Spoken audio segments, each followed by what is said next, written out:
আবারও অনিশ্চিত বেগম খালেদা জিয়ার লন্ডন যাত্রা। তাকে নিতে আজ ঢাকায় আসছে না এয়ার অ্যাম্বুলেন্স। এদিকে সোমবার বিকেলে তাকে দেখতে হাসপাতালে যান ডাক্তার জুবাইদুর রহমান। বেগম জিয়ার শারীরিক অবস্থার সবশেষ খবর জানাতে রাজধানীর এভারকেয়ার হাসপাতালের সামনে থেকে যুক্ত আছেন সহকর্মী নাঈম কামাল। নাঈম, জানাবেন বেগম খালেদা জিয়ার স্বাস্থ্য নিয়ে মেডিকেল বোর্ডের সভা শেষে নতুন কোনো তথ্য জানা গেল কিনা?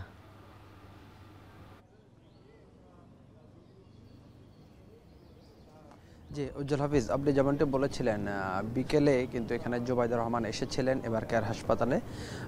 তিনি তার শাশুড়ি দেশনেত্রী বেগম খালেদা জিয়াকে কিন্তু দেখতে এসেছেন। আসার পরে কিন্তু উনি ঠিক 11টা 15 মিনিটে এখান থেকে বের হয়ে গেছেন। তার আগে কিন্তু রাত 10টায় যে ডাক্তারদের মেডিকেল টিমের যে বৈঠক সেটি অনুষ্ঠিত হয়েছে। 10টা থেকে 11টা পর্যন্ত সেই বৈঠকটি চলে। বেগম জিয়ার যে শারীরিক সর্বশেষ পরিস্থিতি, অবস্থা কেমন আছে সেটি জানার জন্য কিন্তু এখানে মেডিকেল টিম থেকে বৈঠক করা হয়। তাকে কি দেশের বাইরে নেওয়া যা সম্ভব কিনা সেটি কিন্তু এখানে আলোচনা হয়েছে। তবে সর্বশেষ পরিস্থিতি আসলে কতটা উন্নতি হলো সেটি কিন্তু আনুষ্ঠানিকভাবে গণমাধ্যম কর্মীদেরকে জানানো হয়নি। 11টা 15 মিনিটে তিনি যখন বের হয়ে গিয়েছিলেন তখনই কিন্তু নেতাকর্মীদের একটি ভিড় ছিল এখানে। এরপরে কিন্তু সবাই চলে গিয়েছেন তাদের বাসায়।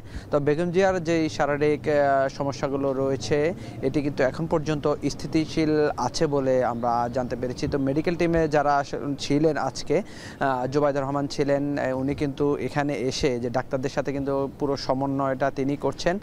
শারীরিক পরিস্থিতির উন্নতি অবনতি বা ওনাকে দেশের বাইরে নেওয়া যায় কিনা সেটি কিন্তু ডাক্তারদের সাথে তিনি সমন্বয় করছেন। তবে দেশের বাইরে থেকে তারেক রহমান কিন্তু সেটি তদারকি করছেন, খোঁজ খবর নিচ্ছেন এবং জুবাইদুর রহমানকে কিন্তু দিক নির্দেশনা দিচ্ছেন কি করা যায়। এখান থেকে জুবাইদুর রহমান তারেক রহমানকে পরিস্থিতিগুলো জানাচ্ছেন।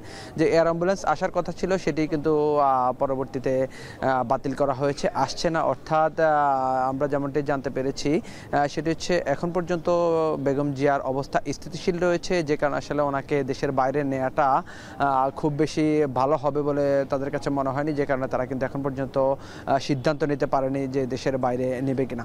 তবে আগামীকালকে হয়তো তারা যে আজকে যে বোর্ড মিটিং হয়েছে সেটি হয়তো আনুষ্ঠানিকভাবে গণমাধ্যম কর্মীদেরকে জানাবেন যে বেগম জিয়ার সর্বশেষ পরিস্থিতি কেমন। তবে এখন পর্যন্ত যেমনটি তারা জানিয়েছেন যে বেগম জিয়ার অবস্থা আগের মতোই রয়েছে, স্থিতিশীল রয়েছে, খুব একটা উন্নতি কিংবা অবনতি হয়নি। তো এই ছিল আমার কাছে এবারকার হাসপাতাল থেকে বেগম জিয়ার সর্বশেষ স্বাস্থ্যের পরিস্থিতি।